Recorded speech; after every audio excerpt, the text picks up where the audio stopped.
ముఖ్యంగా మిథున రాశి వారి జాతకంలో చెప్పాలంటే మాత్రం చాలా వరకు వారి జ్యోతిష్య బలం మాత్రం సర్వదేవతలు వచ్చినండి, విఘ్నేశ్వరుడు వచ్చిండు. మిథున రాశి వారి జాతకంలో చెప్పాలంటే మాత్రం వారి జ్యోతిష్య బలంలో రాజయోగం ఉన్నదండి. కానీ ఇంతమంది దేవుళ్ళు వచ్చారంటే మాత్రం చాలా ఇబ్బందికరమైన పరిస్థితి ఉన్నది వారి జాతక బలంలో.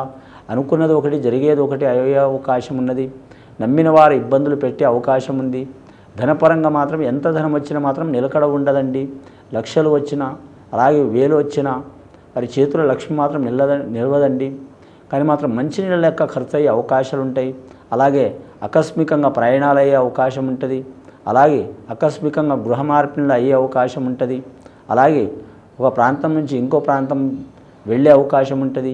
అలాగే ఉద్యోగస్తులు మాత్రం ఆకస్మికంగా వారు బదిలీ అయ్యే అవకాశం ఉంటుంది. అలాగే వీరి జాతక బలంలో చూడాలంటే వీరి జీవితంలో మాత్రం ఈ నెల చాలా వరకు కీలకమైన నెల ఉందండి. ఏ పనైనా సరే ఆకస్మికంగా జరిగే అవకాశాలు ఉన్నాయి. అలాగే వీరి జాతక బలానికి రుణం ఇచ్చే కాడ తీసుకునే కాడ ఈ రాశి వారు చాలా జాగ్రత్తలు పాటించాలండి. వీరికి రుణ చిక్కులు ఉంటే మాత్రం కొద్దిగా తీర్చుకోవడం మంచిది. అలాగే వీరికి రుణం వచ్చేది ఉంటే మాత్రం ఖచ్చితంగా కొద్దిగా తీసుకోవడం మంచిది. లేదా చాలా ఇబ్బందులు పాలయ్యే అవకాశం ఉంది. రియల్ ఎస్టేట్ రంగం వారికి కలిసి వచ్చే అవకాశం ఉంటుంది. రియల్ ఎస్టేట్ రంగం వారికి కలిసి వచ్చే అవకాశం ఉన్నదండి. అలాగే రాజకీయ నాయకులకు మాత్రం చాలా వరకు ఇబ్బందికరమైన పరిస్థితి ఉంటుంది మిథున రాశి వారి జాతకానికి. కానీ మాత్రం ముఖ్యంగా మృగశిర నక్షత్రం వారికి ఇబ్బందికరమైన పరిస్థితి ఉంటుందండి. కానీ సుబ్రహ్మణ్యేశ్వర స్వామిని పూజ చేయటం చాలా వరకు మంచిదండి. వల్లి సుబ్రహ్మణ్యేశ్వర స్వామిని మంగళవారం రోజు పూజ చేయటం చాలా వరకు మంచిది. అలాగే ఆంజనేయ స్వామిని పూజ చేయటం చాలా వరకు మంచిది.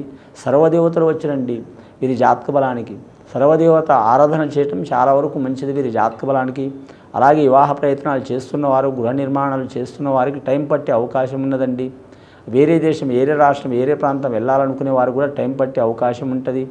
కళాకారులకు మాత్రం మిశ్రమ ఫలితం ఉంటుందండి. సంగీత కళాకారులు కావచ్చు, గీత రచయిత రాసేవారు కావచ్చు, అలాగే మాత్రం దర్శకులు కావచ్చు, నిర్మాతలు కావచ్చు, అలాగే వీరి జాతక బలంలో సాంకేతిక నిపుణులు కావచ్చు, అలాగే నటీనటులు కావచ్చు, గాయకులు కావచ్చు, వారికి ఇబ్బందికరమైన పరిస్థితి ఉంటుందండి.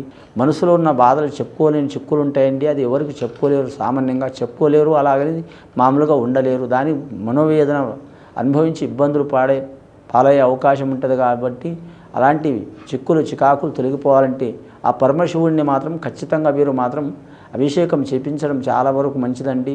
చాలా వరకు శుభయోగాలు ఉంటాయండి. ఇది విని చూసి ఆచరించే వారికి, ఈ రాశి వారికి, మిథున రాశి వరకు సర్వశుభాలు కలుగుతాయండి.